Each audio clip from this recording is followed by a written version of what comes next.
Hello, hello. I'm just testing the mic.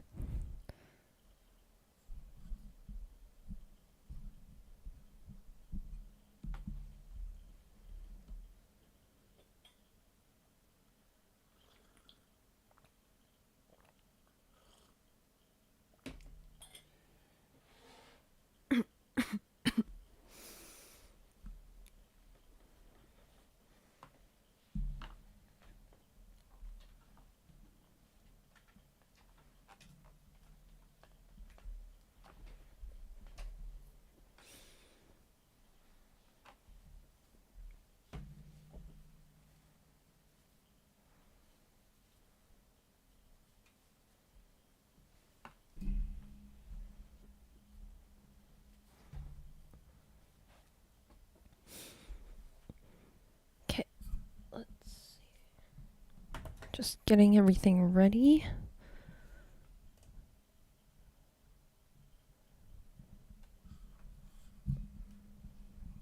Okay, just give me a few more moments. I'm just gonna tidy up my desk and get everything ready.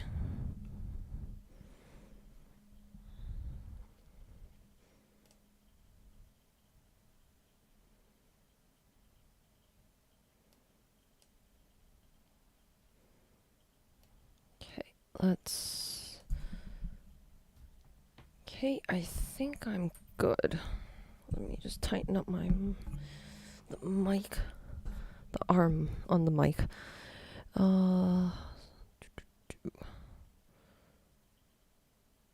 Recording, streaming. Okay, looks like I'm good.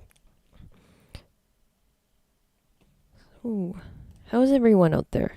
I don't know. I am a bit. Oh, actually, we're right on time today. Not really that early. It's been a really rough week. Partly my fault because what started off as a really simple grain scene that I had planned out for this week turned out to be like I kept on adding more and more and more, and then it got to this monstrosity of a of a scene, this grain scene. So actually, let me show it to you. Today I'm gonna split off the entire scene because the one that I'm gonna show you today, that I'm gonna demonstrate for today. I'm just gonna open it up.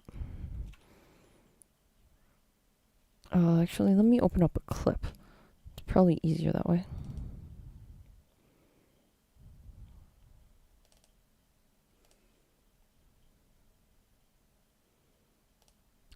Oh, where is it? Where is it? Clip. I think it's this one. Oh, let me turn off the music. Okay. So this is the trailer clip. This scene turned out to be a lot larger than what it was planned out. This was the simple one that I had shown, I think, last Sunday or Saturday, that I had planned out. Just like a bunch of bug agents crawling up and popping out of the sand. So that was the original plan. And then I kept on adding more and more and more and more stuff, and then it got to this. This was a lot more difficult than I had expected. So I don't think I can finish this sandcastle scene for today. It'll have to be split into two sessions.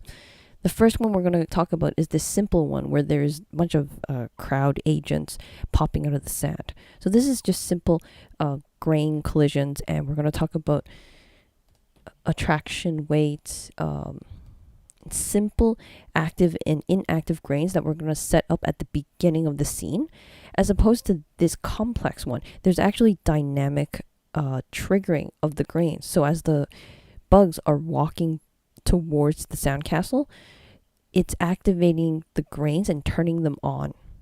So that's what's holding the sandcastle, sort of like holding it up. Well, actually, it holds it up pretty well because I have the constraints set pretty high.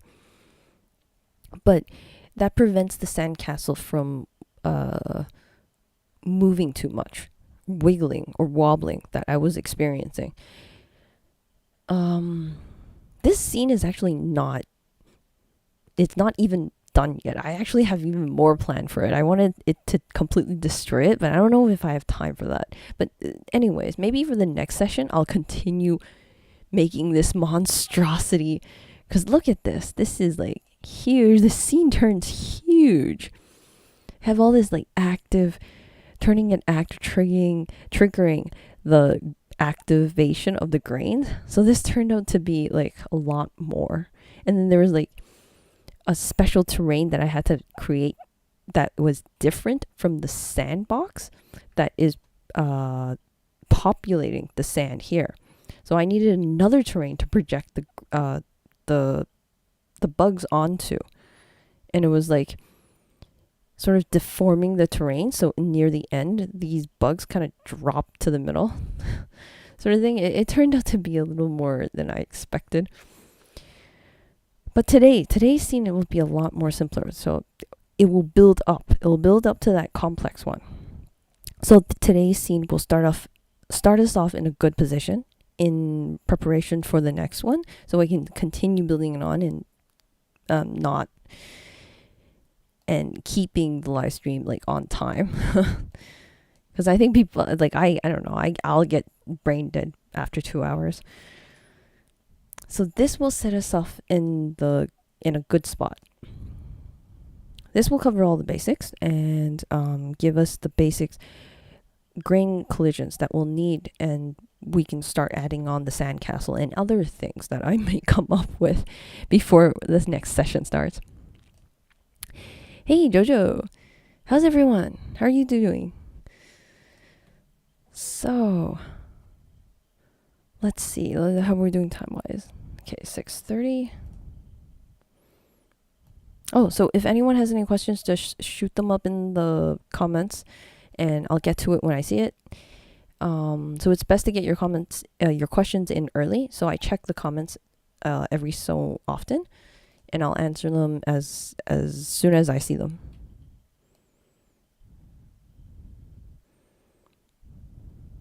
Oh, today, right? What else did I want to talk about?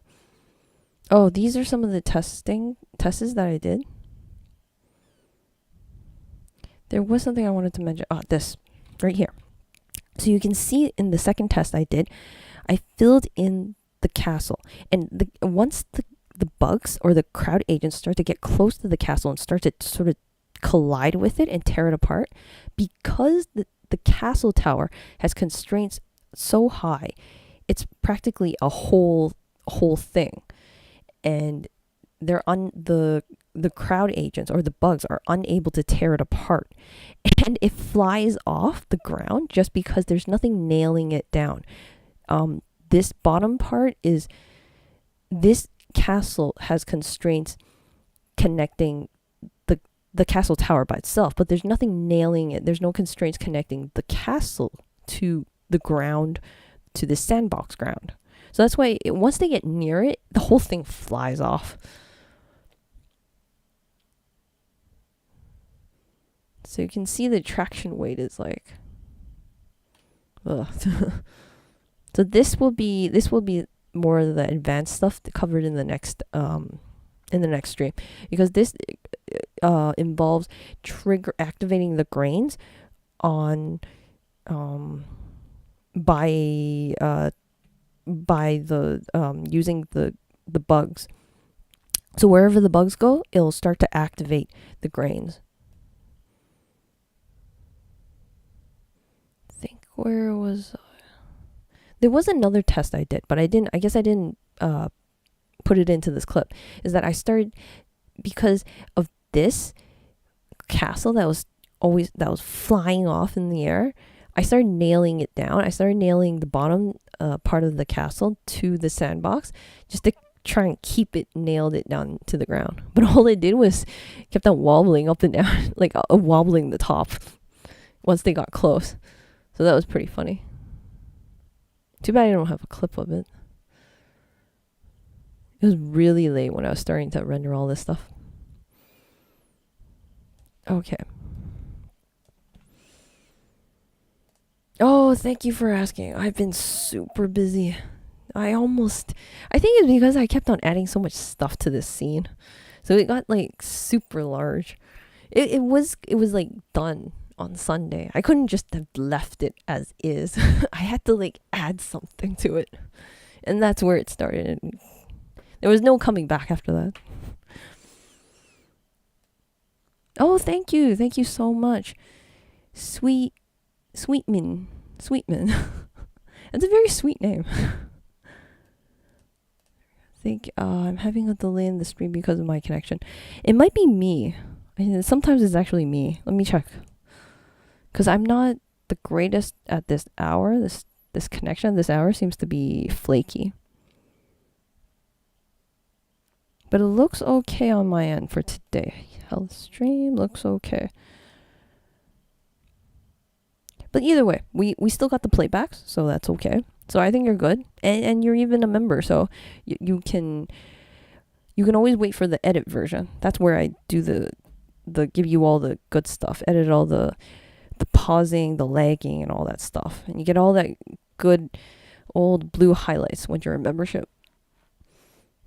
Alright, I'm just gonna get started before I start going overclock and going brain dead. Okay, so I'm gonna start off with the scene with some basic elements. So we have you're probably, some of you, if you've seen some of the previous scenes, you're probably really sick and tired of this bug character. I'm so sorry. I really should find another character. It's just that this bug character is, I've already had it rigged up in KineFX and it's working, and it has animations retargeted, and I also have converted it into the KineFX. I've converted the KineFX rig into a crowd agent from the previous, that was shown in the previous tutorials, live streams, in these two ones. That's these two. So this character is already made and all the work's done on it. So I keep reusing this bug character in almost like all the scenes coming. Once I get more free time, I'll get another character and I'll re-rig it and retarget the animations and convert it into crowd agents. But for now, this is what I got. So we're going to reuse that bug agent, and it's going to be implemented into this Vellum Grains simulation. And I have some basic elements that I created ahead of time because I don't think it's worth showing you how to make that this tower, castle tower, because it's not fancy. It's just something for them to climb towards. But if you're a membership, I think Perk 1 or Perk 2 will get the hit file. So you'll get this sandcastle. But it's not fancy, just to let you know. But I will go over it quickly. So I started off with like this circle, a box. This box ends up being these rivets. I don't know, the top part of the castle, those things that pop up.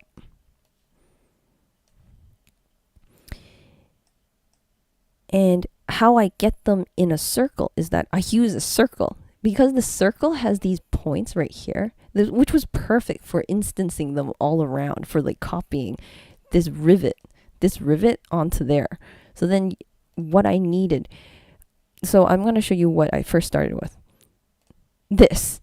I'm like, okay, at least they're in the right position, but it wasn't facing the right way. So if you see here, they're all facing towards the middle.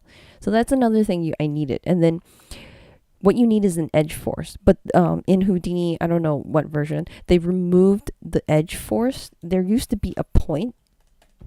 There used to be a point, like the older version of the point node. It used to come with an edge force where it would calculate the edge force. I think they took that out now. But anyways, it's inside the polyframe. So this polyframe here, they have, well, it's almost the same thing. There's this tangent thing that it comes up with. So I've attached the tangent force, I don't know what you call it. I renamed it as the normals. So if we take a look at the normals, you can see here that now they're pointing towards the edge normals. Now you get an edge force. And that was like perfect for positioning these rivets or the tower spiky things, so they all face the middle. Now the other problem was that these two is because this is a closed, this is an open arc. I wonder if I close it. Nope. It's because this is an open arc. There's like a double thing here. Closing it, there's a double point. Let me see. So you can see that's sort of overlapping. I wonder if it's, this is 1 and this is 6. There's actually a 0 under there. It's overlapping the 6. So as you can see, there's 1, 2, 3, 4, 5, 6. So point 0 is missing. It's actually overlapping with the 6. So that's why you get this. I mean, this is simple. I just delete both of them and I take this one over here and just move it over. Nothing fancy. Because all I need I just needed to get this going to look like this. Then I boolean the bottom part. So then you get this. The base of the castle. Merge it with the top. No, sorry, not merge it. Cut it out. I needed these holes on the top for the balcony, I guess you would call it. I'm sorry, I don't know the fancy terminology. This just boolean out, so I'm just cutting holes. I'm cutting this into shape, all based on these two circles. So everything is based on those two circles. Once you change the circle size, hopefully the whole thing should change automatically. So making it as procedural as I can. Now I haven't checked everything yet. If I really wanted to make this like an HDA, you have to go through a lot of checks and to make sure everything actually flows. But for something simple like this, I just need it like this. And then right, here's the castle. So this is just like here, I'm practically done. The only problem with this was actually my original one too. If you look in here. Here. See, this is the original one. It's nice and straight. But then as I tried, I came across some issues with these bug characters when they came close to the tower. And once they're trying to climb the tower, it kind of zooms up like an elevator shot or something.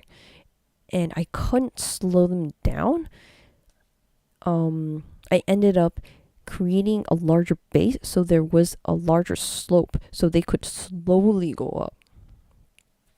And there was a lot of other stuff I did. I also had to slow down the drag and so on. But that will be talked about in the next live stream. Just going to go over this quickly, so then the next time we can start right away. So that's the castle terrain. And this is another version of the same castle terrain. This terrain is based on this castle. Now, why would I have two? That's because I needed a different castle terrain for the bugs to walk on. So if I made the bugs walk exactly on this castle terrain, because this is going to be turned into grains. If they're going to like walk on the edge of on the surface of this, there wouldn't be much collisions. So I actually have to make them walk underneath a little bit, and then to maximize the number of collisions with the bugs and the sand. So I needed another castle terrain. This one is actually a bit special because this one there's a bit let me turn it up. So the next stream one will have a lot more frames, and in it the terrain actually changes. So once I keyframe some changes here, well,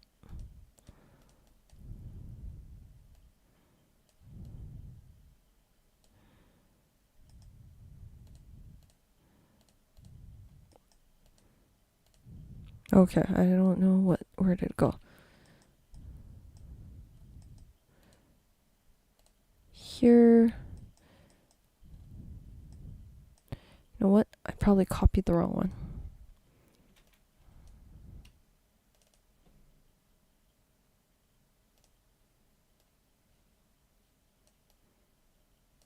Okay. I'll get this okay. This is probably an older version of the crowd terrain. Let me pop it up on my other monitor and then I'll copy it over.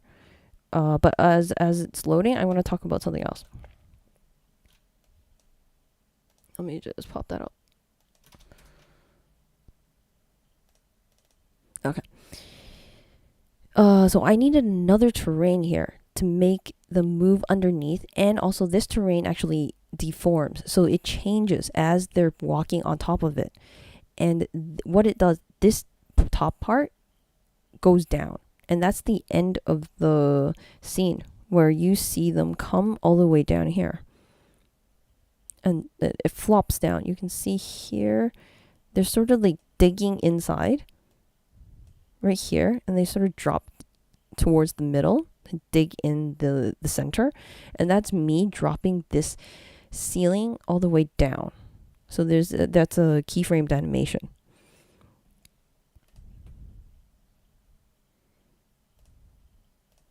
Okay, here it is.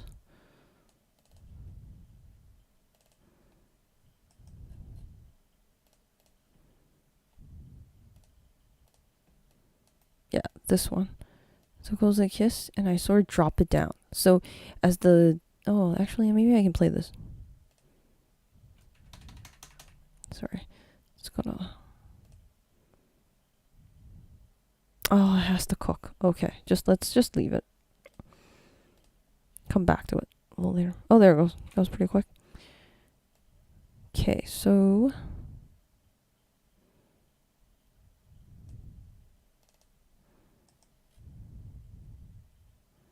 Oh, this one has a 10-second delay. There we go. Okay, so they start off up here and then zoom all the way down. So this is projecting the crowds onto a deforming geometry. So I'll go over that next week, but that's what I wanted to show you. I'm going to have to close this one because that file is really huge. All right. So that's a brief overview. Now today we're going to have a really simple sandbox. So we're not going to have that fancy castle, but I only wanted to show you two so you know what's to come. I do not yet. I don't know if I'll ever have one. I really do want to try some of those, but I wanted to make it a little different, like maybe a workshop so we can actually like make things together. I think that would be more fun other than just like me preparing stuff and then you listening to me for hours. I think it'd be more fun if everyone can like do stuff with me. So maybe one in the future.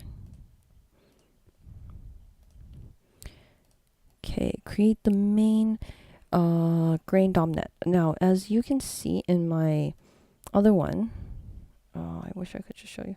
So really, okay, so I have my bug agent here. Now, this is a KineFX rig converted into a crowd agent. We actually need a crowd simulation. Okay, we actually need a crowd simulation to power the walk, to make them walk towards the middle. So this would be the bug army crowd. So that's one of the things we need. We also need our grain simulation. Now these are the two things. Now I have the sandbox already made, and all this is just a box.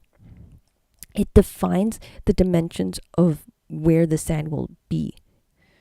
And this node, this node here will be referenced a few times. That's why it gets its own geometry node. So I can easily reference this dimensions. And if I ever wanted to change it, I can just change this sandbox right here, and hopefully the whole scene file will just flow. It'll take all the parameters that you have here. So this was a nice organization. So let's start off with the grain simulation, and I'm just going to bring in the sandbox because we need to convert that into sand.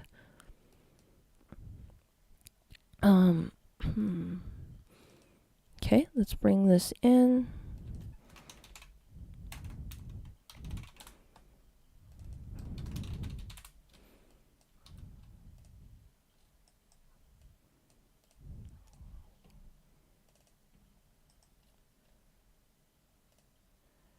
Okay, and converting this into sand is actually very, very simple.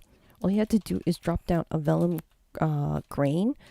Vellum configure grain node. And what this does, well, that's not sand, right? But watch when you check this box, create points from volume.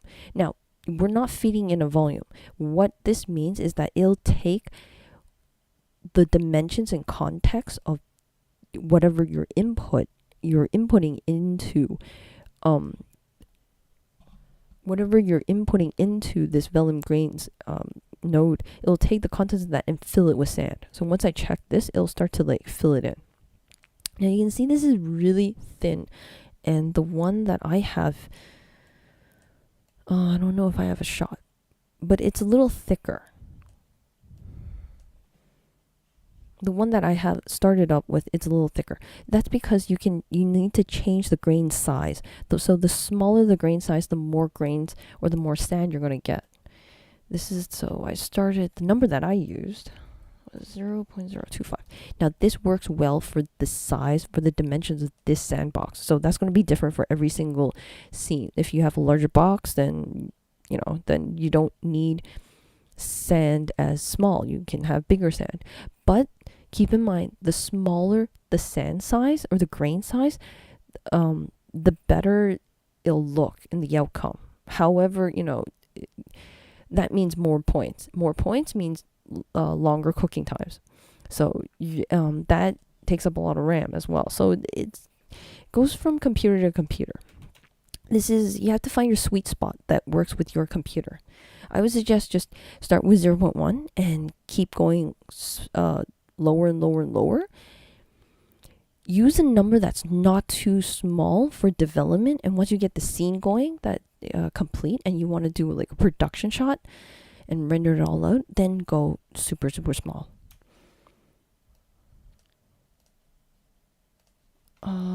Create the main site. Okay, I'm just gonna create.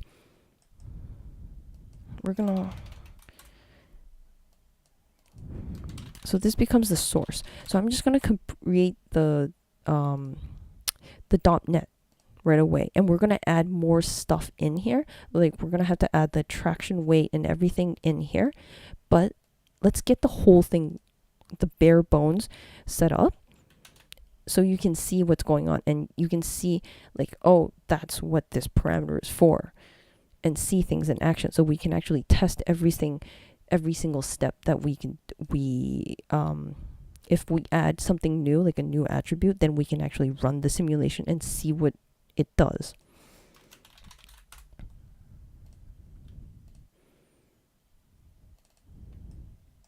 So .NET, so we're in here. Well, we'll need a Vellum, since we're dealing with Vellum Grains, so we'll need a Vellum object.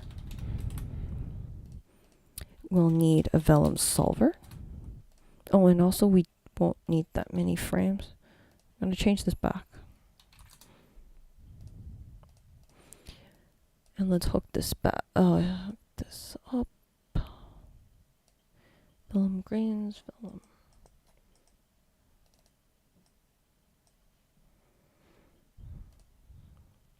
Okay. Now here, in the Vellum object, you can input the initial geometry here, which is this, which is our source. So I'm going to copy this node, this source, which is our grains here. and I'm going to copy it into the Vellum object, which is the initial geometry here. There we go. And later on, probably in the next session, I'm going to have like the constraints here, but right now we don't have any. So we're going to leave it as is. So if I play this, nothing will happen. There's no collisions. There's nothing colliding with it. There's no forces acting on it. So nothing happens. But there's no errors. So we know that the whole thing is hooked up correctly. So let's go back up here. And this is the time where we need to put in the bug, set up the bug. So we have something, so we can have something to collide with the grain simulation. So let's come over here. And now we have to create the crowd simulation. Now, as I said at the beginning, I already have the bug character. This is already set up, and like this guy is fully rigged. Fully rigged with kinefx and converted into. Just let it cook for a second. Okay, this is the bug agent. It's converted into an agent, so it's rigged with kinefx here. And the rigging process and converting from kinefx rig to a crowd agent is all discussed in the previous streams. I'll put a link in the description later. So this is the kinefx retargeting animation. And then this part is done to convert the kinefx rig into a crowd agent.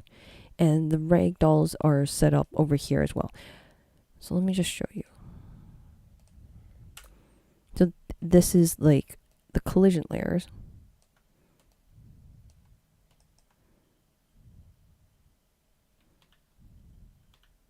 Hope you can see that. These circles, that's the collision geometry. So that's what the ragdolls are doing here. And we won't be using ragdolls this session, so I'm not going to talk that much about ragdolls. This is mainly for stuff that is crowd simulation, more intensive crowd simulations. Today, I'm just going to use the crowd agent and sort of have them walk. Just a simple plain walk. And then it's the next session that I'm going to have them walk towards the middle, just like the zombie one that I had in the previous live streams, that they walk toward the middle and chase that red ball.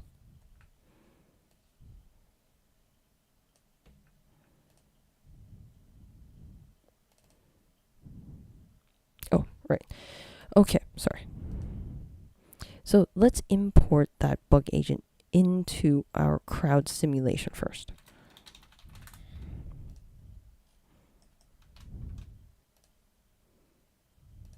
So that's this. Actually, why don't I show it to you? So I'm going to copy this, select this, Control C, copy. Come over here, select this, paste it into this object. So now we have our bug agent.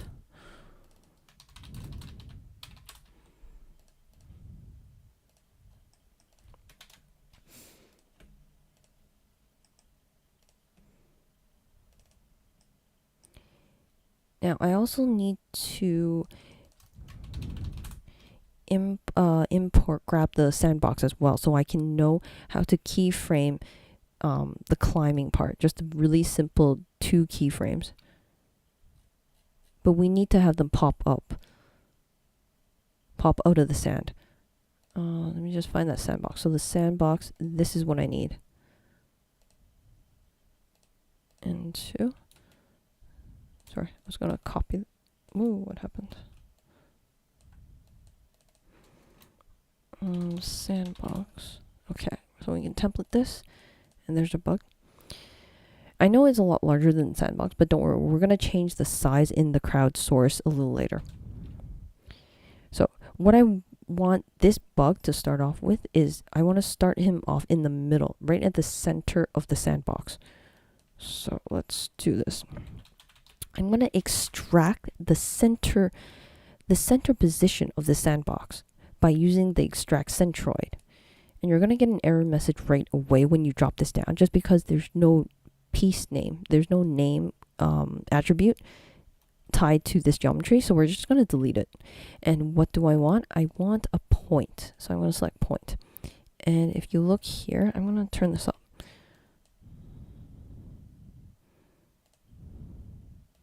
Oh, 6. Okay. There you go. Then we get a center point. I wonder if I make this dark. Okay, yeah, that's a lot better. So you get the center point of the sandbox. And we're going to use a crowd source. And we're going to populate this guy onto there.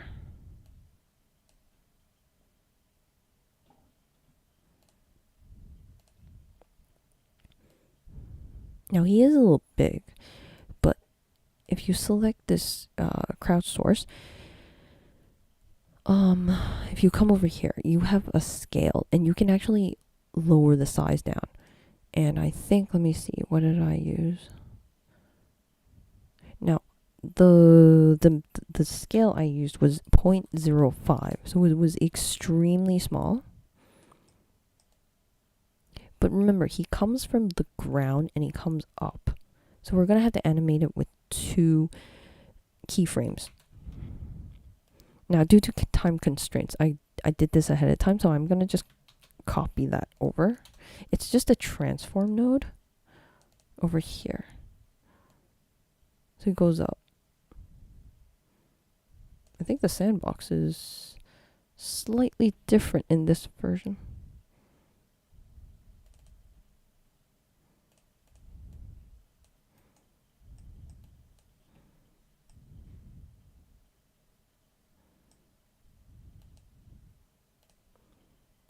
Over here, 0.9. Just rechecking my dimensions.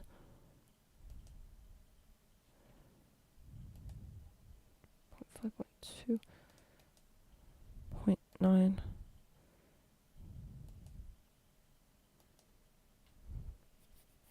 Oh, looks good. Okay, let's go back.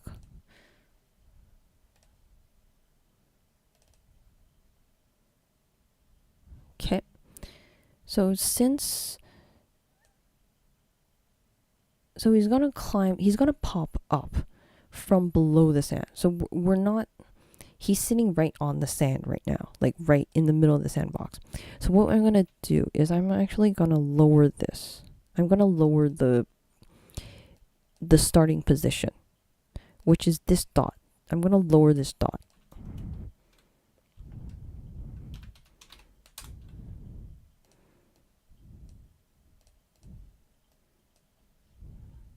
Just gonna lower it. So okay, let's render this, and I'm gonna take this node and I'm gonna lower it a bit, like right here. Let me get a better view. Okay, so he's just right below it, right below the sand.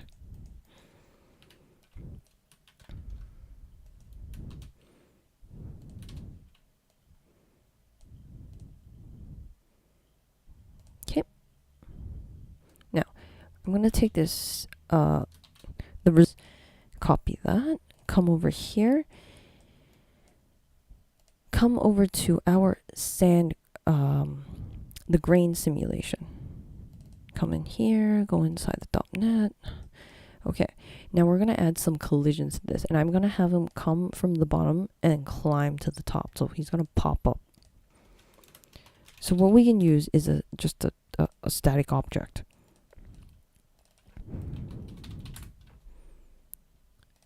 So I'm gonna paste in, this is that the result of our this guy, this one. So that's this guy moving up, popping up. Back to that .NET.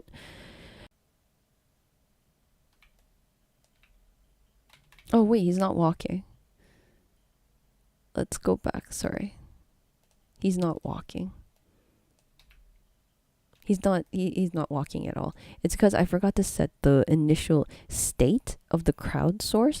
So in the initial state in here, it's blank.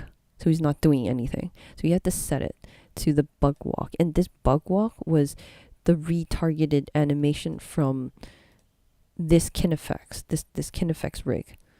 There's all this stuff. So that's covered in the previous year. I'm not going to go into too detail, but it's a animation that you actually retarget and you have to add to the crowd agent to get it to show up in this drop down.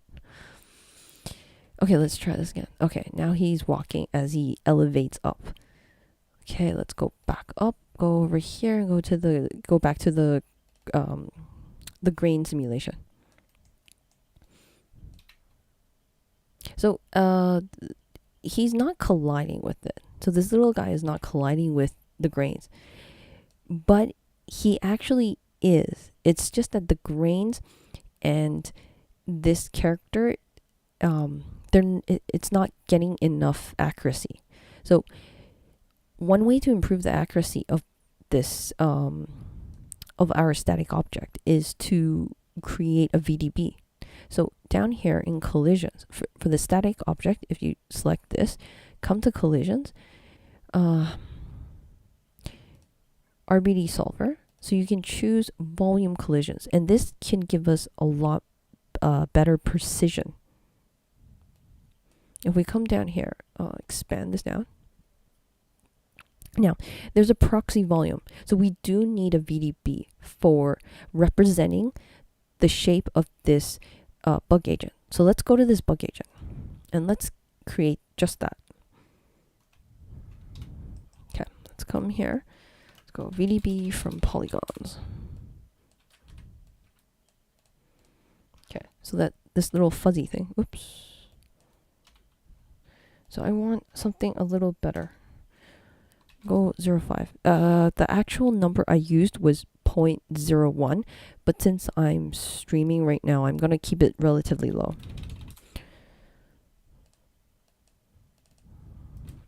Out.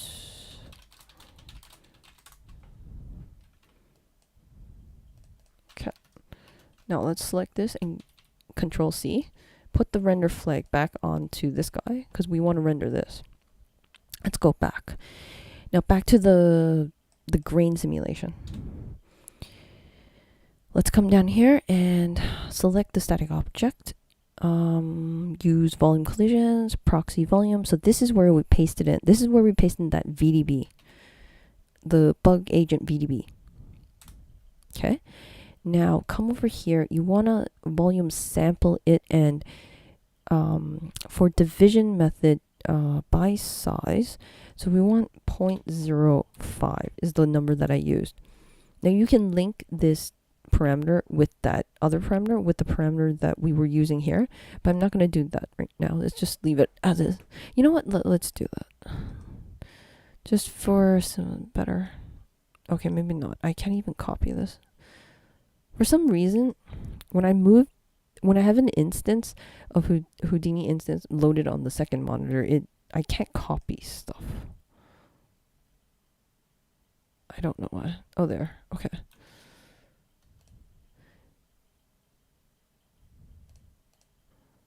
Here we go. Okay, so we're gonna copy that over here. Oh my god. Okay.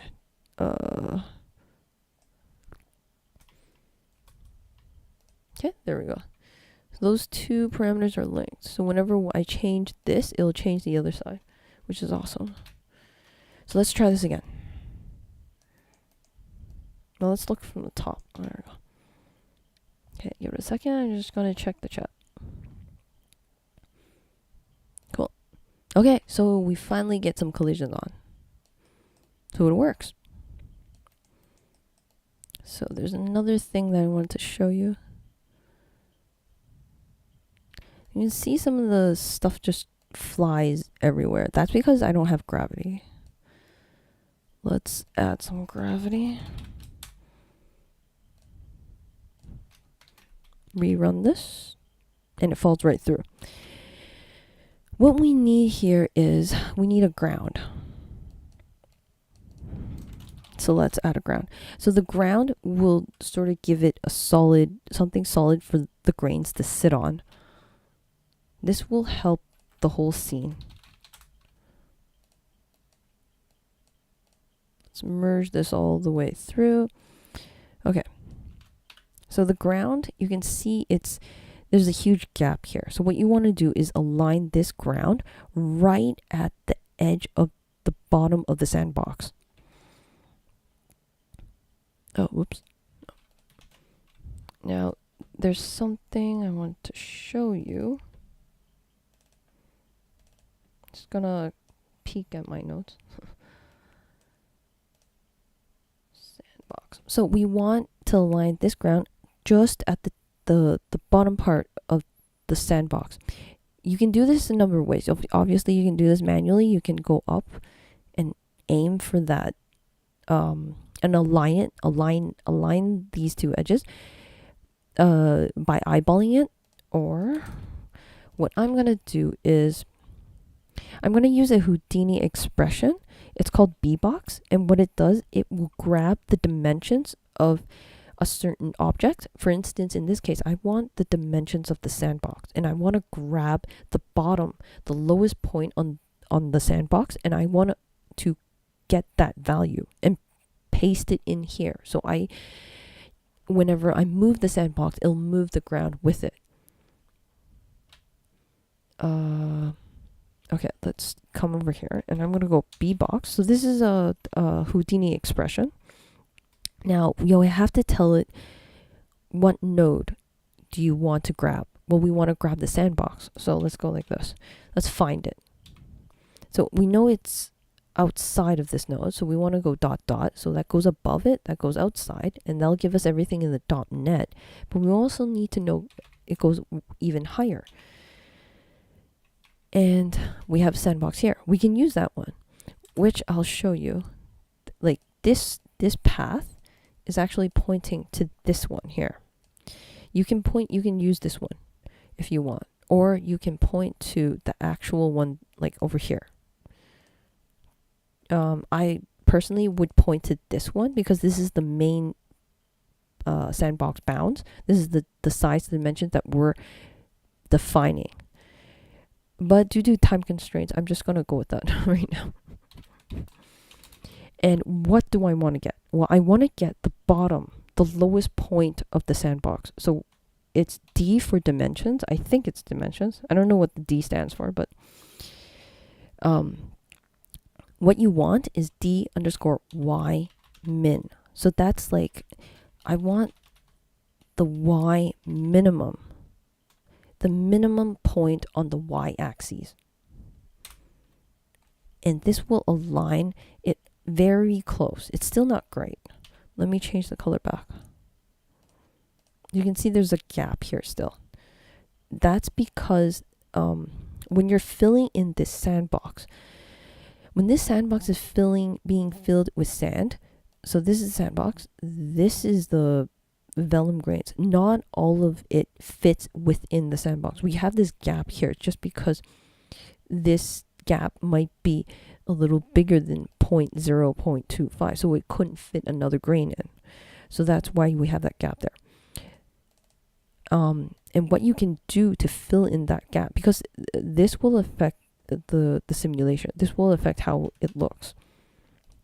You can do here is come to the beginning of all of this. So this expression just grabs a number. It is 0.4. So what you want to do is come to the beginning, and I'm going to add 0.01, and I'm going to add it to this bbox. So we're adding an offset, and that's like right at the tip. That's as close as I can get.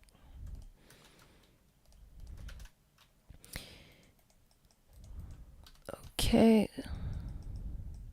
So let's try it again.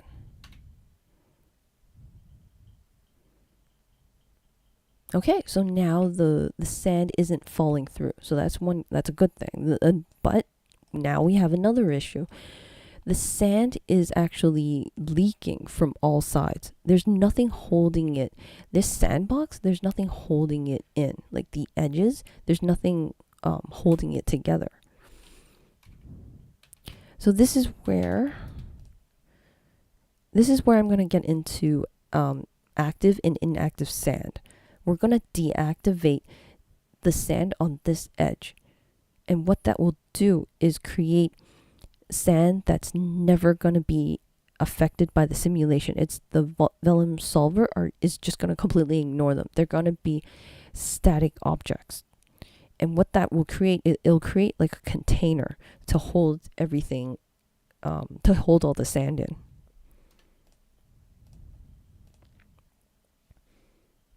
Let me just check my breakdown. Oh, so I went over this. Yeah, we're here now. Okay. So let's pick all the sand that we want to activate and deactivate. I'm going to do that with a group. Now, the sand that I want to use is just the sandbox, but a little smaller. So we can actually reuse the sandbox here. And I'm going to choose a transform. I'm going to plug it in here. Come over the group, pick points, because that's what we're selecting, and we don't want that. We want bounding regions, and they have here is bounding object, which is whatever you plug into the second input. So right now it's selecting everything. That's because we're using the sandbox as our selector. So we want a smaller version of the sandbox. So that's why I added this transform. So let's come over here, and I just want it. Oh, there it goes again. It's really hard to copy on my second monitor and paste. Okay, there we go. So we just want to close it in. So just to be clear, I think that's good enough.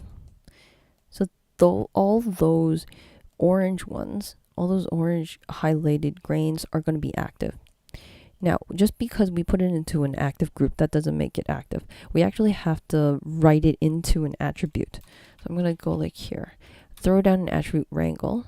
It's literally a one-line Vex code.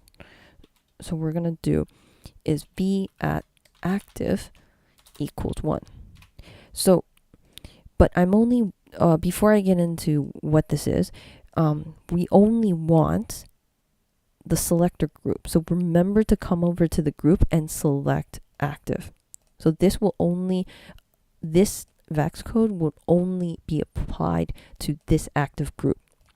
Now let's take a look at this Vex code. V at. The at is just symbolizing we're getting attributes, or we're creating attributes. That's what the at symbol is, represents in Vex. So you can look over here. We have active right here. And I've created a vector by accident because I put in a V. V stands for vector, but really all I want is a flag. I just want it to be on or off. So there's no need for a vector. So what I want is an I. And I stands for integer in Vex. So let's come over here. And then we get a number. We no longer get that vector, that XYZ vector. So this is what we want.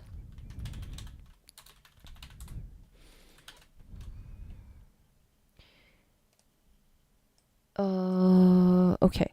Now we need to hook. Now we have to actually hook this up into the Vellum simulation, into the grain simulation. Now, just because we wrote it into the active, this Vellum solver is not going to understand it. We have to, let's come over here first. We need to use a SOP solver, or that's the way that I used. I think it could work with a geometry VOP as well, but I didn't have time to try it out. It works with the SOP solver, and by using the SOP solver, we get access to the attributes in the spreadsheet for the geometry inside the .NET. And also another advantage of using the sub solver for this particular scene is that it'll prep things for the next stream as well, because I'm gonna go deeper into this sub solver. So that's why we're using this guy. But this is a solver, as the name implies, and then we get two solvers. Now we can't just merge this together. It's not that easy just to like merge it like this. We're gonna get an error. So we can't do that for solvers. What we need to use is a multiple solver, which is for cases when you have multiple solvers, as the name implies. So drop this down. Now this is hooked up a little differently. This pink bar here is where you plug in all your solvers. So here we have two. We have the SOP solver and the Vellum solver. So we're going to plug both of them in there. Now we're getting an error here. That's because what this multiple solver does, it acts as like a middleman, and it manages everything that goes on in involving the solvers. So even this object, it has to manage that for the Vellum. So we have to like disconnect this. We can no longer put it in there. We have to actually put it in here. There's like the first input in the multiple solver. And let's just hook this over here. So everything has to go through this multiple solver. It takes the object and it takes all the data and it it processes all the data, and then it decides, okay, this is for the Vellum solver, this is for the SOP solver, it'll distribute the data accordingly. So everything has to go through the multiple solver. That's how it works. Right. This, by hooking this up, we can use the SOP solver. Let's come in here. Now there's four nodes here. The only one we want for this scene is this one, this stop geometry. As the name implies, it's getting the geometry spreadsheet information from here, from the .NET. So let's move this over first so we don't get in the way. Click this and look at this. We have our active right here. Now Vellum solver does not understand active. It understands an attribute called stopped, and that's actually the inverse of active. If a grain has a value of 1, if it's true for stopped, that means the Vellum solver will ignore it. But in our case, we made it true for active for the ones that we want to be active. So just keep that in mind. What we want to do is translate the meaning between, we want to take our active values of all the grains here, and we want to translate that value into the stopped attribute. So let's go like here, attribute right.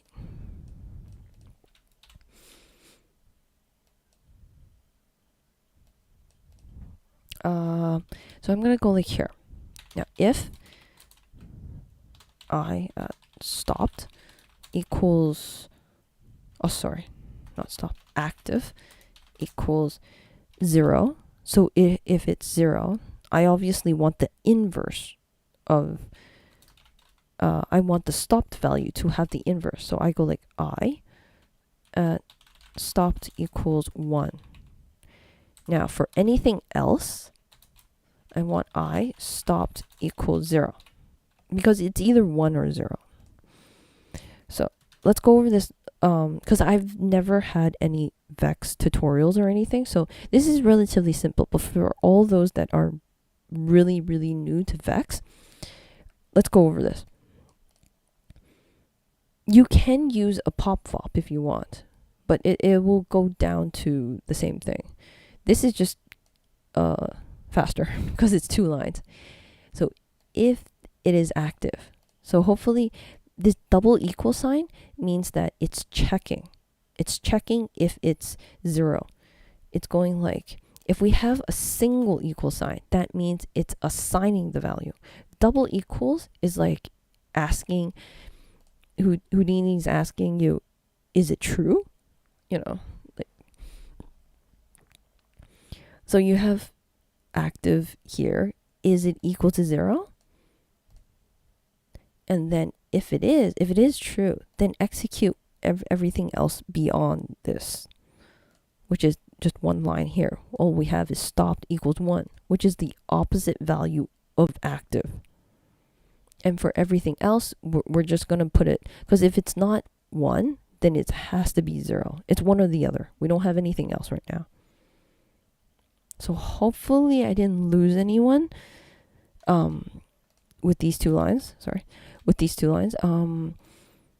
I mean, I can elaborate a little bit more in a blog post or something, but for the live stream, I'm just going to keep it short. Because that's not the purpose of this. There's actually a lot more we need to do. Put the attribute here. I'm just going to go active to stopped. So how do we know if we actually did this correctly? We can drop down a color node. So this is only for debugging purposes, so it's going to be black. Color type, constant, ramp from attribute. We want to see the stopped value. Now I'm going to make this red, and I'm going to make this green. Okay, so this is perfect. This is red is inactive, green is active. And let's go over here just to double check. Sorry, let me take this, copy it, come up. And I'm going to paste it in here. I'm going to check this. Instead of stopped, I'm going to have active. So this is the opposite, which is perfect, because this, I'm coloring the active attribute just to debug it, just to see, visualize what the value is. This is the opposite. The two colors have flipped.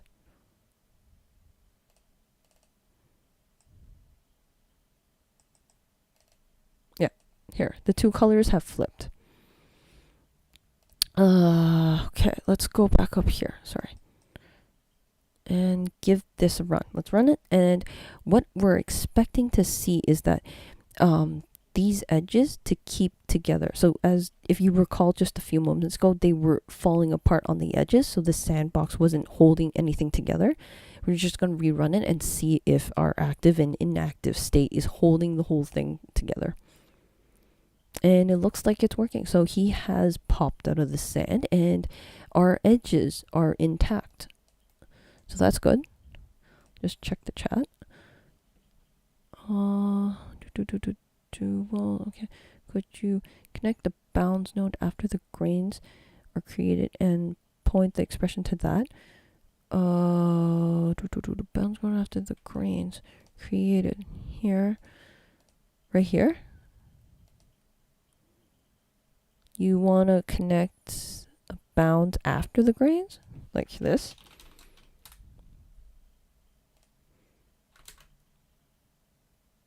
And point the expression. Oh, expression. What expression? Oh, the .NET expression. This expression. Yeah, you can do that. Yes, you can. But because oh, I see what you mean. That gap. Hey, that's actually pretty clever. Oh, why didn't I think of that? Let's try it. That's very clever. So, Maxim. Thank you, Maxim. That's actually very clever. I don't know why I didn't do that at the beginning. I might have been in a huge rush to like finish this off. Not sand bounds. No, let's just call it bounds. Because I already have a sandbox. I don't know what to call this. Okay, let's try this. Let's go in here, come into the .NET. The ground. So let's replace this gibberish thing. Let's take this out, delete it, paste it in. Remove my 0.01 plus, and let's see if this works. Let's go to the first frame. Here we go. Hey, that works. It's nice. Nice one, Maxim. Nice. Let's give it a try. Just the sanity check. And I can get a drink of water.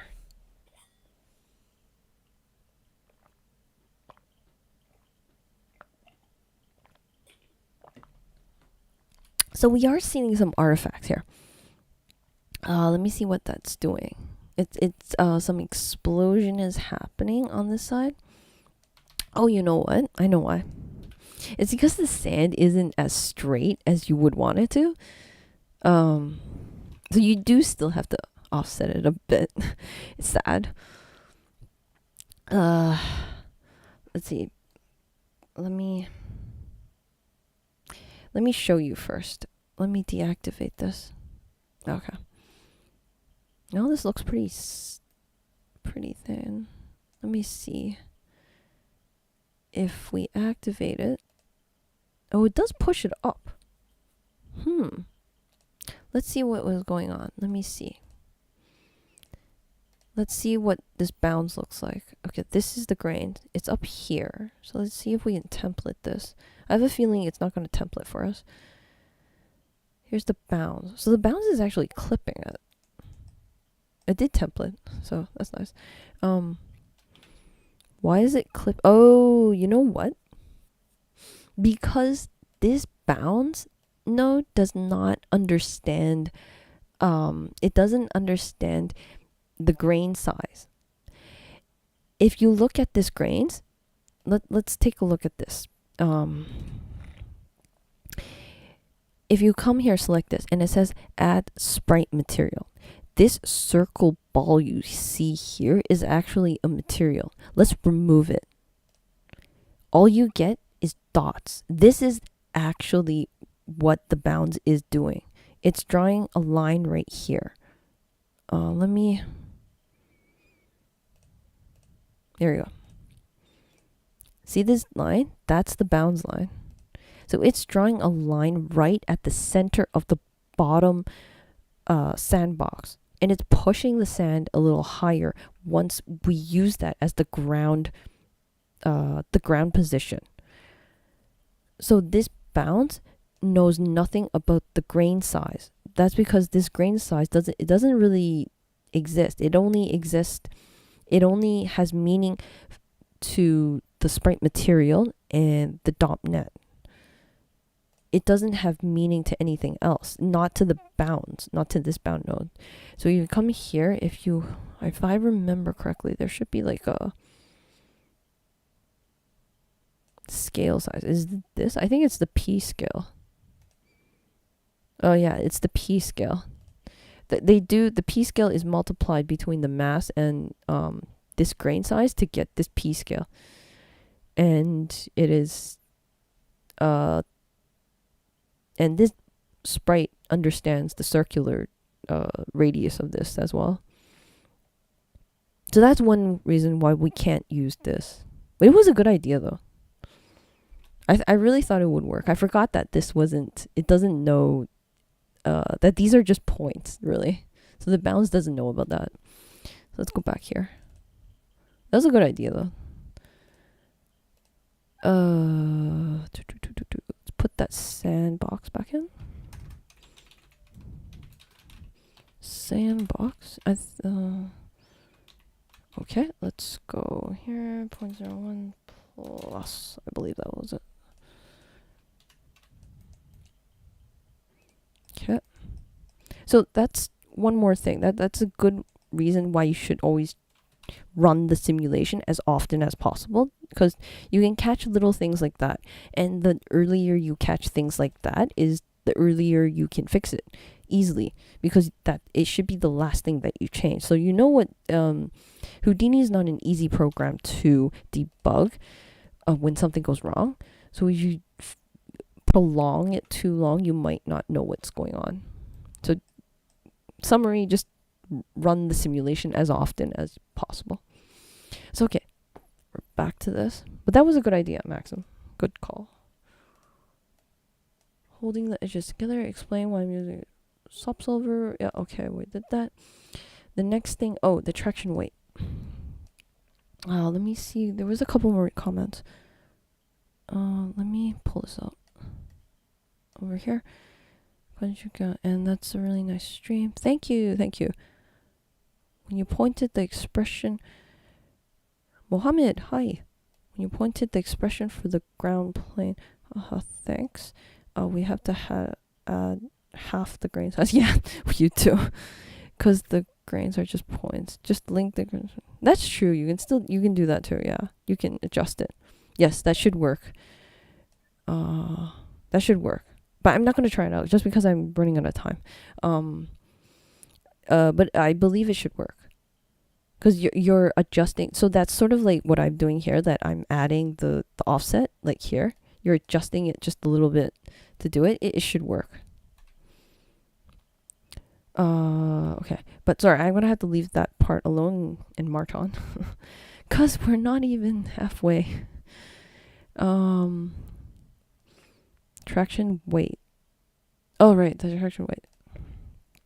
Okay. So, if you look carefully to this guy, let me color him. I need him to be a different color.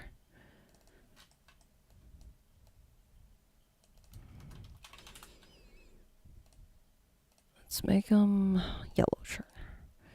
That should be easy to identify. So if you look carefully, as he comes up, he kind of just like, the grains are very chaotic. There's no like, it's not looking as what you see here. This lump. Oh, this is very hard to control. So this lump is what I really want to get. It's the grains are sticky and they're sticking together, sort of sticking to the edges. It's not like he comes up and it's chaotic. It just destroys it at the top. There's no cohesiveness. So I want the grains to stick. So that goes into the traction weight, which is this color coding I did. So this is what we're gonna do for this guy right here. Let me pull this down.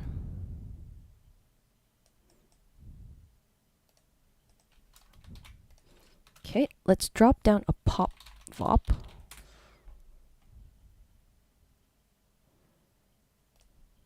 And what I'm gonna do, since our bug pops up from the middle to the top, so we know he's gonna be in the 0, 0, 0 origin. And we can use that. I'm going to use the 0, 0, 0 origin. And I'm going to get the position of every single grain. So maybe if I draw this out.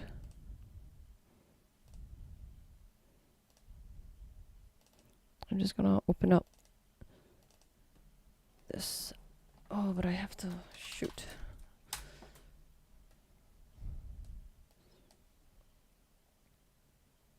Oh, I hope I remember pen mapping, second monitor. Okay, this should work. Let me try. Okay, good. Okay, so we have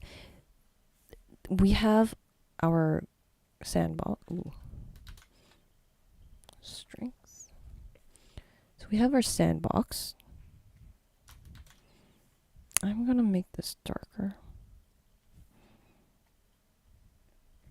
Okay, I can't draw straight on the tablet. We have our sandbox, and it's filled with a lot of sand. Like, a lot of it. I'm not going to draw every single one. And we have our origin here in the middle. Let me grab another color. Blue. Oh, that's not... Let's do red. Okay. Now, we have this. So if we have the position, if we grab the position of this guy, if I want to grab the position of this grain,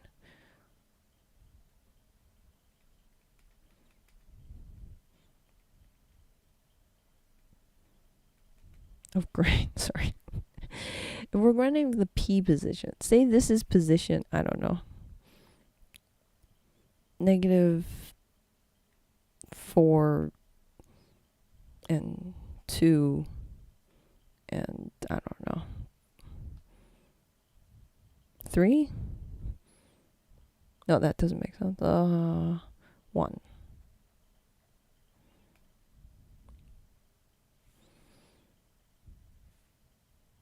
Yeah, this is a 1. Sorry. So this position vector. So this is the position of this grain.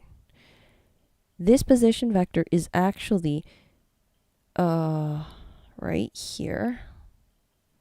This vector. Now, if I grab the length or the distance of this vector, it'll give me the length of how far away this grain is away from the origin.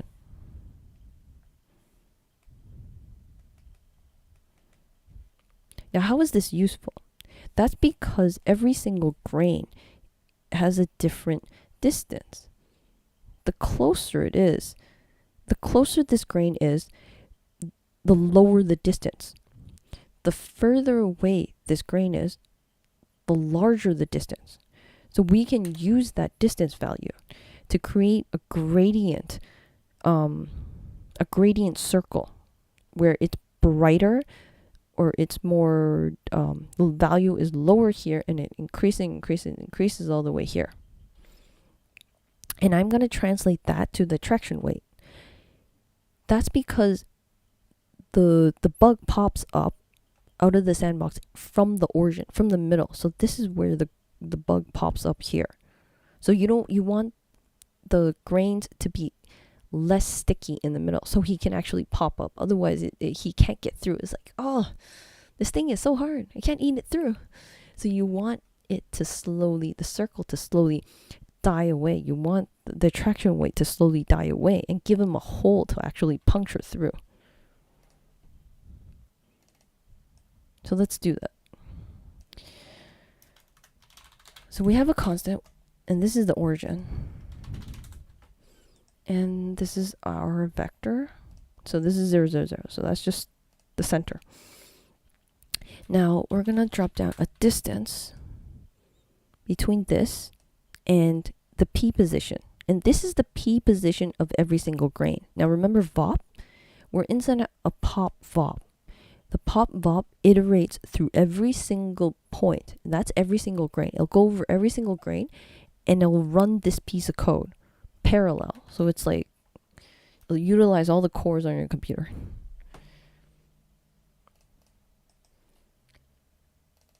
And just taking a look at my notes. So let's take this distance and let's do a fit range. Why would we need a fit range? Because this distance value, let's write it out. Let's get a feel of what the distance value looks like. So I'm gonna pop this up. Distance. So we have values ranging from 0.4 to 3. 3.68, so 3.7, let's say. Let's round it off. Now, color values are 0 to 1. So we do have to, we do have to do a fit range to fit it all. And I'm gonna do a color. You can start to see a dot there. Now let's do the min. So this is our input range. Our input range is 3.7 because it goes from 0.4 to 3.7. So yeah, we can do 0.4. I'm just gonna leave it at 0. It makes no sense to do that.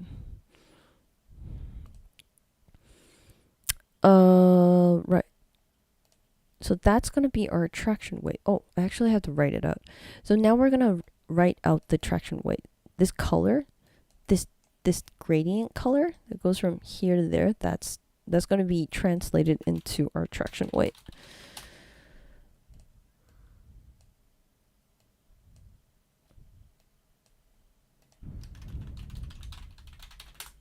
Okay, let's go traction weight here. And what I'm going to do here is I'm going to drop down another color node.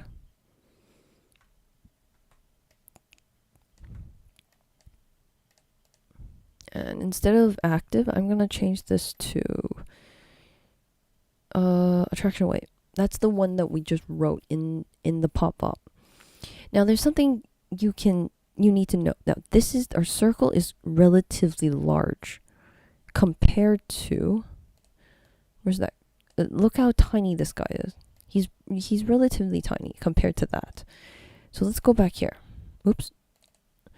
In fact, I'm going to write it out. I'm going to write it out so we can actually see the circle inside the .NET. I'm going to remove display proxy geometry. So I picked the ground and I'm going to remove this display. I don't want to see the ground. This is only for visuals. It's still in here. It's still being calculated. It's just in the way. So you can see the traction weight. That attraction weight circle is so much. Let me remove the grid. There's so much stuff in the way. This circle is so much bigger than this bug. So we can actually adjust how big we want this circle. So let's go back. Let's go back here. Now let's pop up. Just flip it back. Here, the traction weight fit. Now watch what happens if I fiddle around with this number.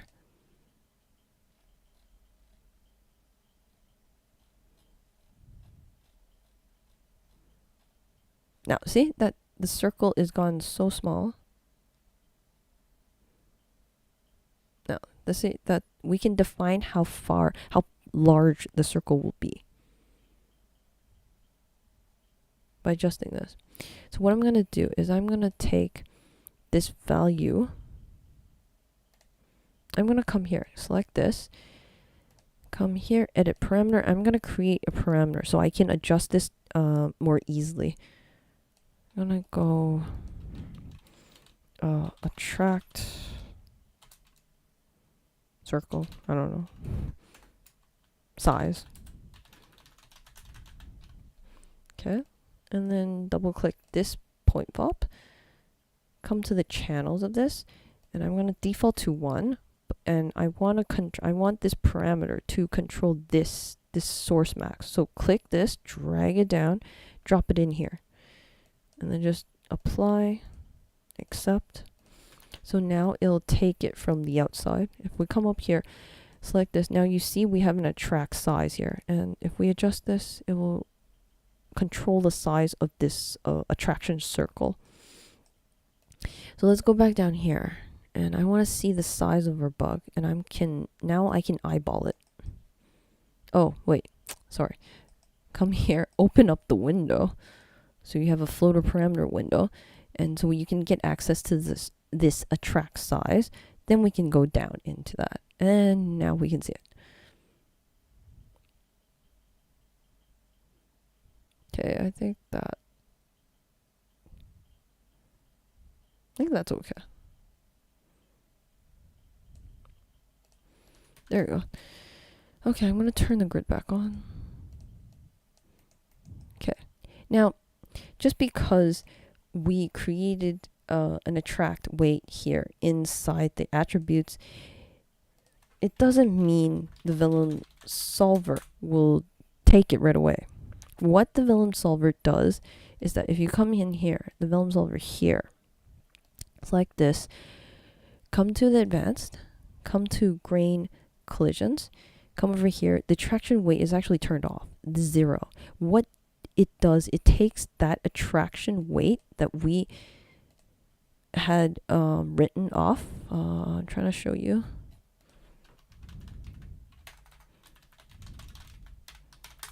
It takes our attraction weight value here and it multiplies it over here. So let's give it a run before this, and so we can have a before after effect.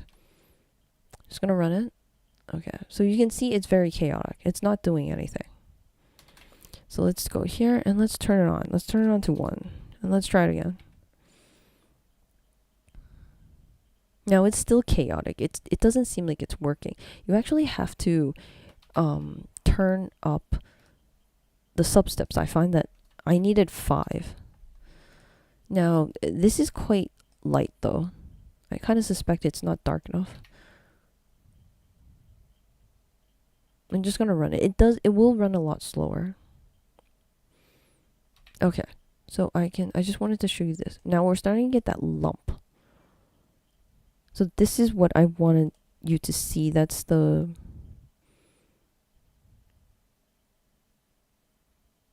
this lump, as opposed to that chaotic explosion when he pops out of the sand. So what the traction weight is that it makes defines how sticky each grain is towards nearby grains. How sticky are you? How sticky grain A is sticking to grain B. That's the traction weight. It's like a bunch of magnets stuck put into a box, and it's pulling each other. It's pulling on each other, sticking together as tight as possible, or defined by the traction weight here. Now I am gonna turn this back down to 1, just because, or maybe I'll turn it to 3, just because it takes really long to cook. Let me try 3. Okay, so 3 still works. So okay, let's keep that. That's not too bad. Let me see. Let me take a look at the comments. That should work. Thank you for making amazing content. One of my favorite tutorials, and help me quickly keep up the code. Oh, thank you. Thank you, Lucas. Thank you. Gradient, value of the position, film, solve traction weight, increase the subsets. Okay, we got that. Clustering constraints. Okay, I may skip over this just because we're rolling into an hour and a half and I'm not even halfway through. So I may come back to this a little later. The more important one I want to go over is the multiple target points. So in here, you see that I have multiple guys here. In our attraction weight, we only, I'm using the origin. So it so happens that our bug is in the middle. So that just helps us. But if we have multiple pieces, multiple bug agents at different positions all around the sand. Oh, you know what I forgot? Sorry. Now I know why it's so light. It's because this is taking the distance of the height as well. So you need to, what I forgot, you need to ignore the height. I only want the distance of the XZ positions. Like the position of where it is on a flat. I want to flatten the entire sandbox so that we ignore the height. So in a box like this,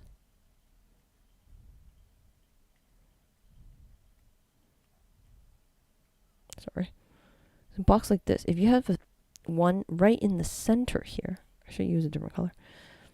Right in the center here, there's actually distance between here and here and here and here. Well, we want to flatten this so that I only care about this thing here. So this whole thing becomes flat.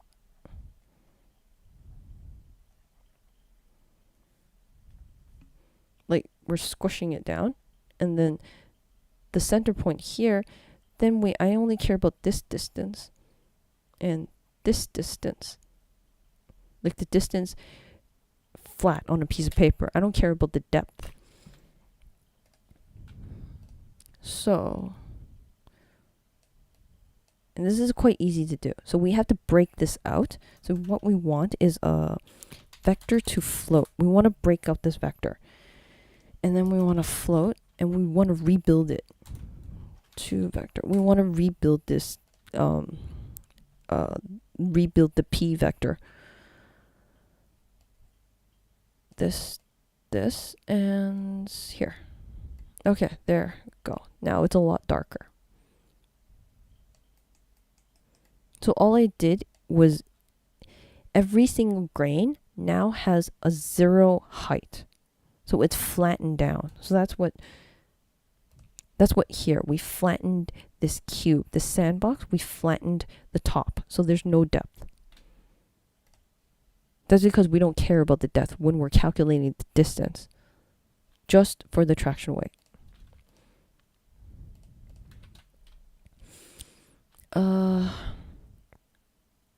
Where was I? Multiple targets, right? Sorry. Okay, so here it works out nicely because it's in the center. Now, what happens when we have multiple grains? Multiple bugs. So let's go back to our crowd. Let's create multiple bugs. So we're no longer going to use these two. We're no longer going to use extract the center of the sandbox. We're not doing that. We're going to keep this one though. This is lowers it. Lowers. So we're going to delete this. We're going to scatter here.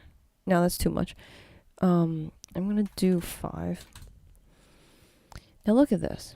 They're right at the edges. So I'm going to scatter these points, but I'm going to scatter them within a smaller version of the sandbox. So just so that, if you remember correctly, we had deactivated the edges of the sand. So putting the bugs in, like populating the bugs on the edges, that's not helping things. That's just going to result in really weird behavior in our sandbox since the sand on the edges are not moving.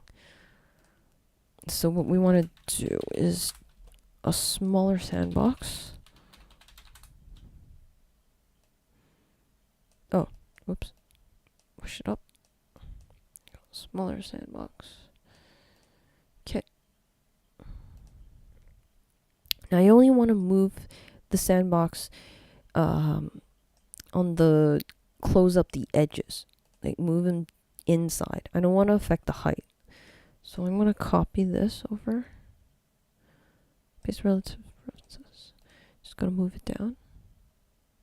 Now this is the original size of the sandbox. This is what we have right now. So let's, okay, I think that's okay. And we have points like that. And we can also randomize this a bit more. I don't want to relax it. And we can get, if you move this global seed, you'll get a different scatter version every single time. Let me move this closer. Okay. Or, okay, okay, that's fine. Okay. So let's take a look what we have. So what they're going to do is they're going to come up from there. Let's go back. Oh, wait. So now this, we have this. I'm going to label this scatter here.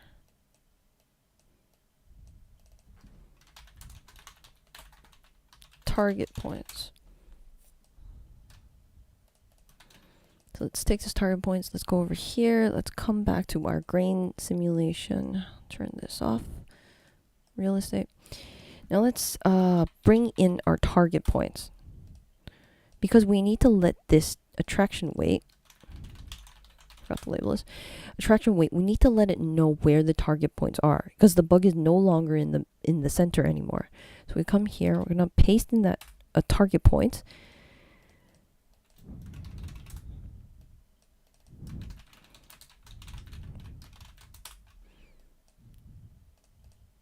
Oh, I don't think I need the out here. Target points, and I want to plug this into the second input. Okay, now let's go inside. So we need to replace this. Now, how do we actually find the points and draw the circle? Well, what the pop VOP does, this is a pop VOP, and it's iterating through every single grain piece. So we're going through every single grain piece and going like, okay, how far are you from the center? But now we don't have the center anymore. So how far is this grain piece to, let me grab another color. This to this dot. This is our target. I'm just going to write this down.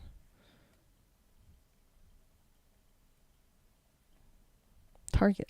So we have multiple targets.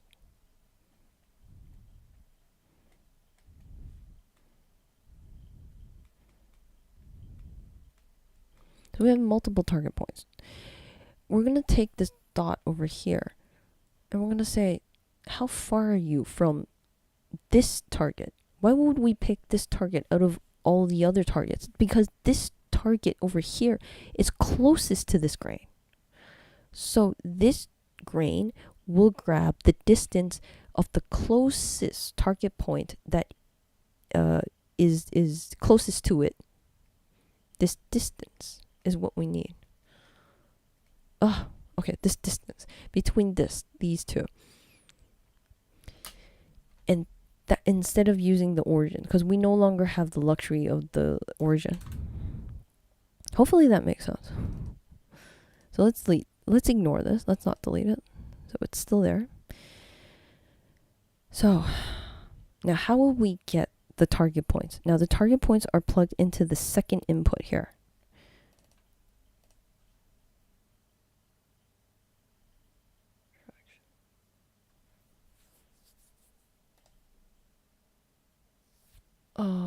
Second input.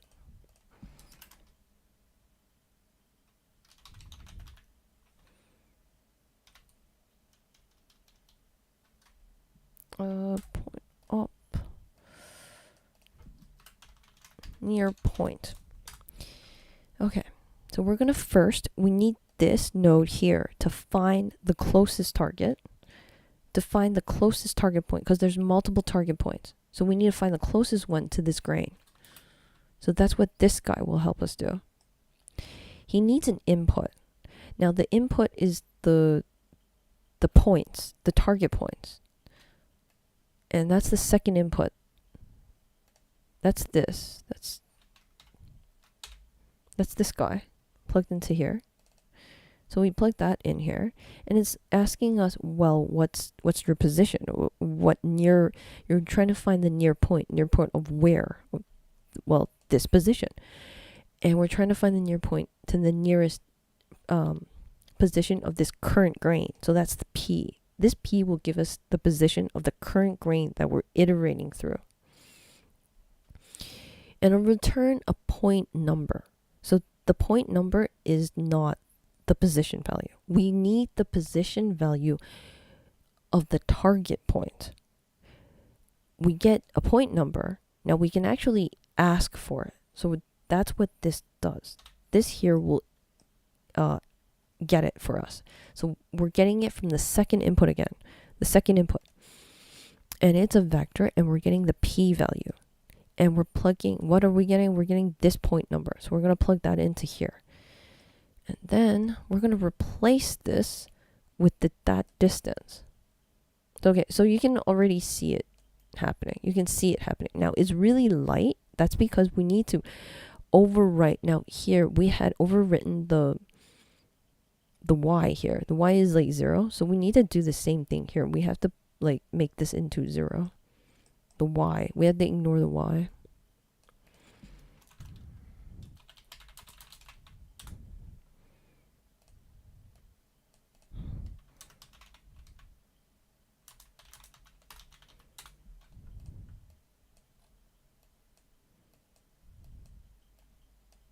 Okay, there you go. So all this does is just 0 out the y.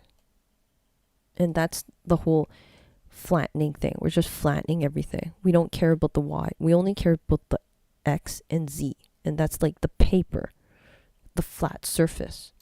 Because we only want the distance it is far away from there.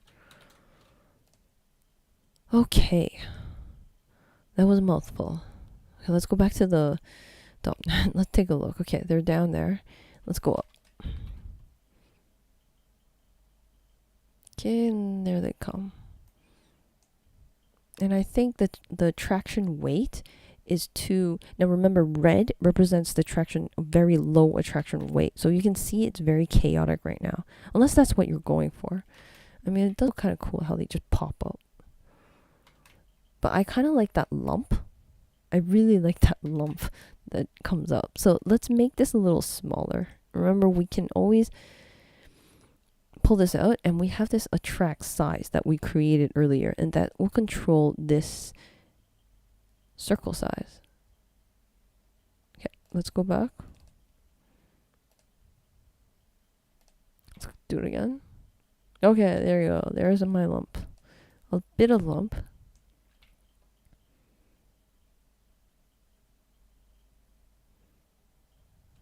And it's also, yeah, that looks pretty good. I mean, if I increase the substats, it'll be a bit better, but it slows down the cooking process.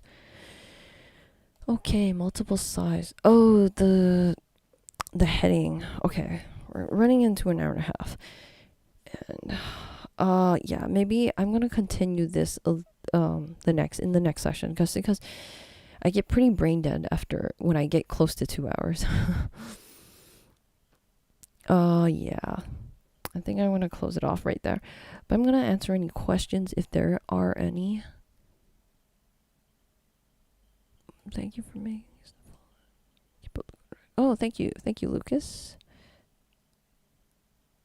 That the second pop VOP input is actually input 2. I thought it would be. Yeah, I know. I don't know why they did that. I agree with you. It doesn't align. It's some like in the Vex code, it's 0 based. The inputs are 0 based. So this is what we're talking about over here. You know what? Let me do something else here. So this is what we're talking about.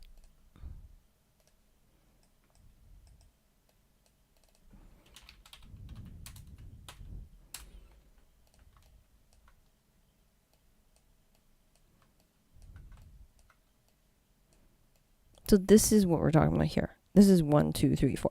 But in like even in the tooltip, it has if you can see that tooltip pop up, it has 1, 2, 3, 4. But in the Vex code, or if you drop down a solver, oops.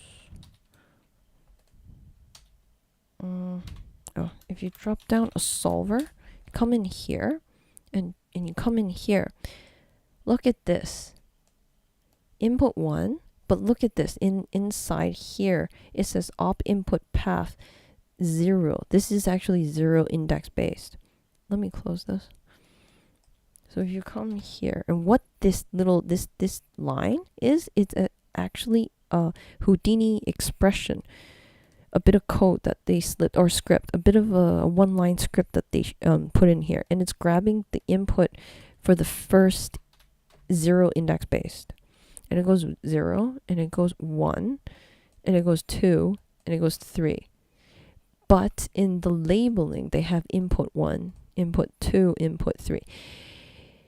Which there's a little bit, that's where it goes a little different. That's where it doesn't align with the numbering. So you need to be a little careful. Sometimes the tooltip in the labeling, they start with 1 index base. But in the coding, it's always 0. So that's something you need to be aware of. Cool. All right. Does anyone have any more questions? I'm gonna have a last call, and I'm gonna end off the stream. I'm so sorry. I didn't like.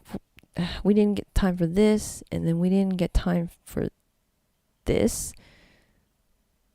And I didn't have time. This is actually very simple, this one. So I gotta learn to talk faster.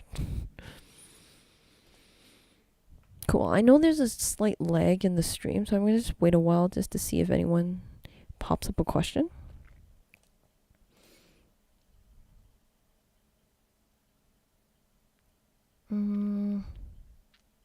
So I can't wait until we get into like the sandcastle. I'm gonna keep improving this, but that'll take a bit more time.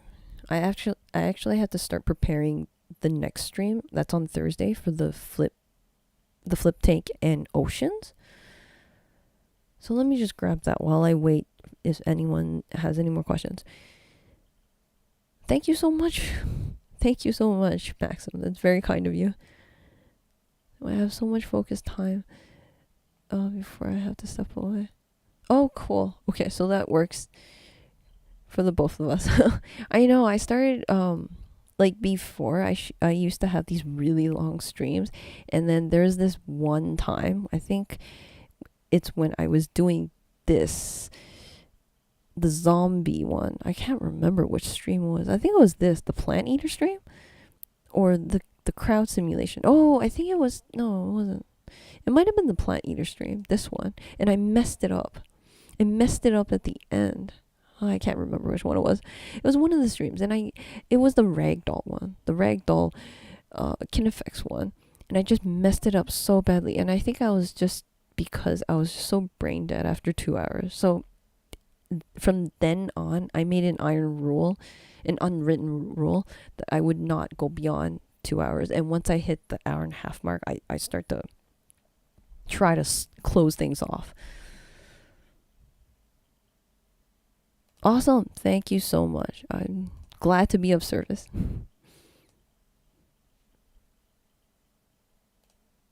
I forgot what I was talking about. Oh, the flip. Right. I lose track. The flip. So just in case you're wondering, I'm going to finish off the sand one maybe next week or Saturday. I haven't scheduled the day for that yet. The Thursday one is still going to be going on. That's 2 days from now. And that's going to be on the flip tank. Just because I had announced it. That's this one. So there's still, I really hope I can fix this flickering. You can see that flickering here. That artifact, I still haven't figured it out. So I'm going to be busy tomorrow working on that.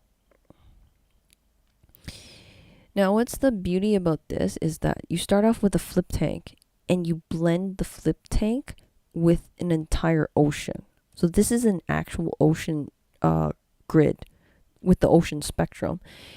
And if to all of you that haven't worked on the ocean, you may want to like catch up if you want to learn it.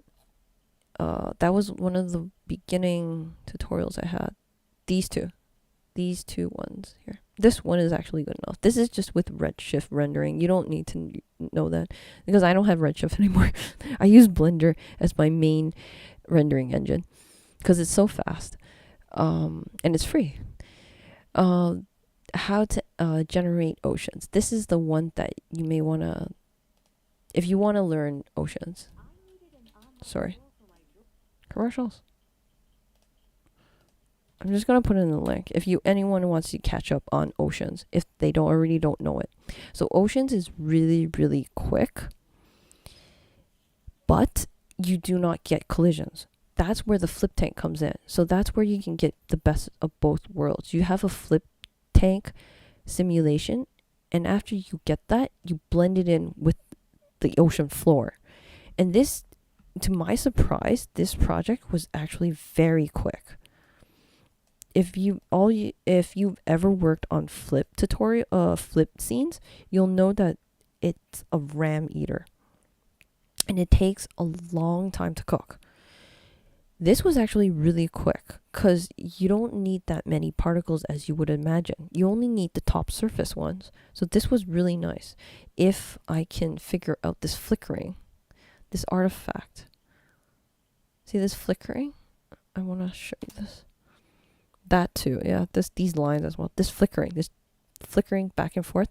There's a bit of geometry artifact happening on the bottom. It's having trouble flattening it at the top and blending it with the ocean. Other than that, this took really quick to cook. Faster than the Vellum Grains. Faster than the sand one. All right, I think I'll just close it off for tonight. I hope you all enjoyed the tutorial for tonight, and I hope you'll join me for Thursday for the flip tank and oceans, and it'll be at the same time. Yeah, I highly appreciate everyone joining me for tonight and sticking for the entire stream. I know it's a really lengthy stream as usual. I'm trying to work on that and cut it down a little shorter.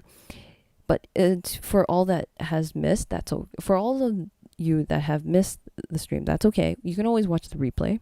Or if you are a Perk to membership, you'll get the edit version of this live stream. So what I do is I take the live streams and I edit it like crazy and put in my fancy blue highlights and notes and renders, and I stick that all in, and I cut out all the pauses just because I'm loading stuff on the other side, or sometimes I speed up some of the cooking times. So that's like the to accelerate your learning process. But the live streams are all free, so you can always do that. You can always replay it. All right. So got all the membership stuff out of the way. As for the Perk 1 memberships, you get like the HIP file. So I'll upload the HIP file in a couple of days. Maybe tomorrow. It depends how far I can get the flip tank one figured out. So the HIP file will come really quickly. The edit version of the stream, well, that's gonna come next week. It takes a very long time to edit the videos.